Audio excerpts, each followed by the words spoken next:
नमस्कार, मैं हूं प्रशांत राव। आप देख रहे हैं GBN 24।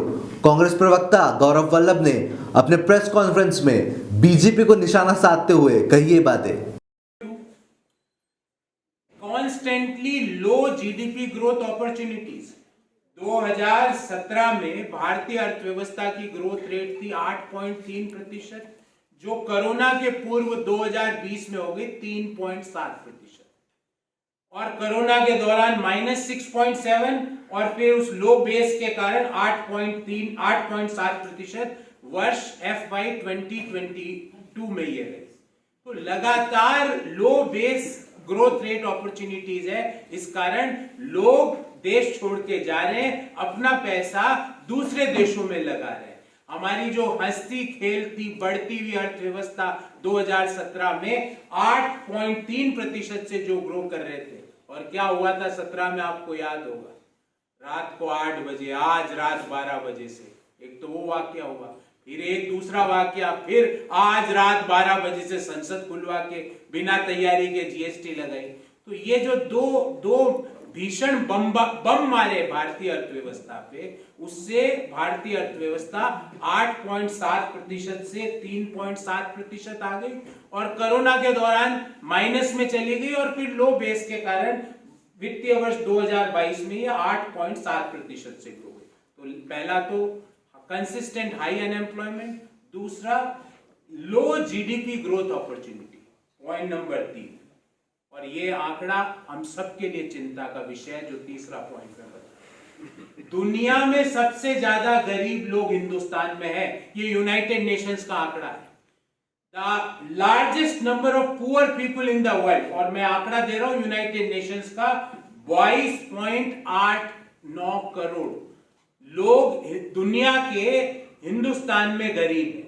22.89 crore Indians are poor as per United Nations. और ये किसने किया research? United Nations Development Programme और ऑक्सफोर्ड यूनिवर्सिटी की संयुक्त रिसर्च में ये पाया गया। इसी रिसर्च का आगे में एक्सटेंडेड वर्जन ये है कि 79% जो दुनिया में 2020 में कोरोना के दौरान गरीब हुए, उनमें से 79% भारत में हुए। तो कोरोना में जो 79% लोग गरीब हुए, उसमें 79% हिंदुस्तान में हुए। तो consistent high unemployment, low GDP growth opportunities, largest pool of poor people, Amrit Kaal चल रहा है, ध्यान रखना। चौथी बात, 121 देशों में हम 107वें नंबर पर है। 2021 में ये हम थे 101वें नंबर पे।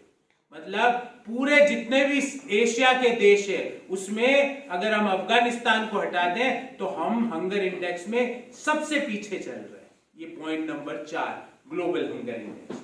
Point number 5, global gender gap index, मतलब महिलाओं का जो आर्थिक क्रियाओं में भागीदारी है, अगर हम दुनिया में देखें तो हमारी रैंक 146 देशों में 135वीं है। यह रिसर्च वर्ल्ड इकोनॉमिक फोरम ने करी। वर्ल्ड इकोनॉमिक फोरम के अनुसार ग्लोबल जेंडर गैप इंडेक्स में हमारा स्थान 135 है दुनिया के 146 देशों में। छठा पॉइंट, और ये आपके लिए बहुत महत्वपूर्ण है, इसलिए मैं इसको लास्ट में लाया, पर है बहुत महत्वपूर्ण। ग्लोबल प्रेस फ्रीडम इंडेक्स, दुनिया में 180 देशों की जो रेटिंग हुई, उसमें वर्ल्ड प्रेस फ्रीडम इंडेक्स में भारत का स्थान 150वां है।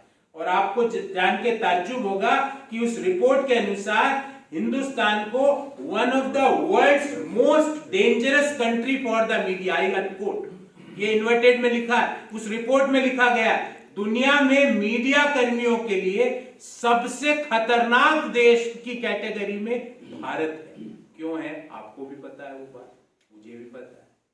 ये 6 जब बातें हुई तो क्या हमको ताज्जुब होना चाहिए कि ये जो करोड़पति लोग भारत क्यों छोड़ के जा रहे हैं, प्रोफेशनल लोग भारत क्यों छोड़ के जा रहे हैं, पढ़े लिखे लोग भारत क्यों छोड़ के जा रहे हैं, क्यों पिछले 8 सालों में 1.7 टाइम्स लोगों का भारत छोड़ने का जो नंबर है वो बढ़ा है? क्या ताज्जुब है? मुझे तो नहीं।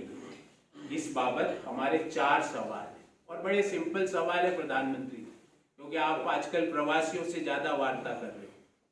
पहला, वाई आर 600 प्लस और प्रिसाइज प्रतिदिन 600 लोग जो भारत के सिटीजन हैं वो भारत छोड़ के बाहर जा रहे हैं।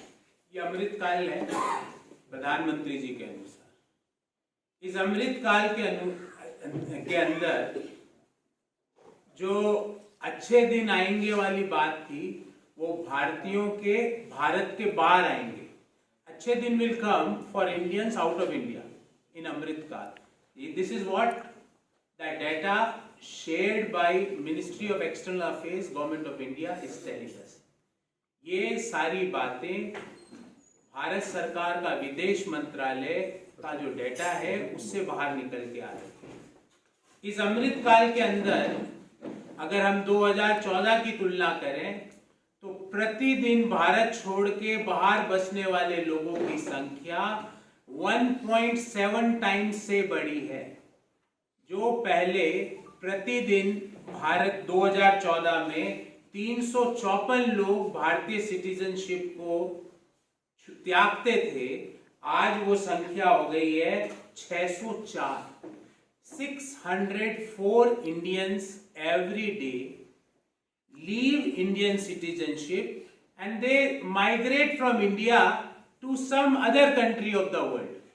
प्रधानमंत्री जी कल प्रवासी भारतीयों के सम्मेलन को भी संबोधित करके आए। शायद ये डाटा उनको नहीं पता होगा, क्योंकि उनके जो भाषण के राइटर्स हैं उनको कहाँ इतना समय है कि वो ये सब देखे। पर 604 Indians leave India every day. आज शाम को रात के 12 बजे तक 604 और भारतीय देश के बाहर चले जाएंगे, जो 2014 में ये संख्या थी 354। 354 थी 2014 में, 2022 में 604, मतलब 1.7 टाइम्स से ये संख्या बढ़ी। अब सवाल ये उठता है कि बाहर जा रहे हैं तो क्या है, चले जाएं। पर आपको जान के ताज्जुब होगा कि इनमें से अधिकांश हाई नेटवर्थ इंडिविजुअल्स है। 7,000 लोग ऐसे हैं जिनकी सालाना आय 8 करोड़ रुपए से ज्यादा है। 7,000 people are those whose annual income is more than 8 crore as per the government declared returns। Bharat सरकार को दिए गए रिटर्न्स के अनुसार 7,000 लोगों की आय जो भारत छोड़ के 2022 में गए, उनकी आय 8 करोड़ से ज्यादा है। अधिकांश लोग वो हैं जो हाई नेटवर्थ। अभी के लिए सिर्फ इतना ही। देश और दुनिया की तमाम खबरों के लिए देखते रहिए GBN 24।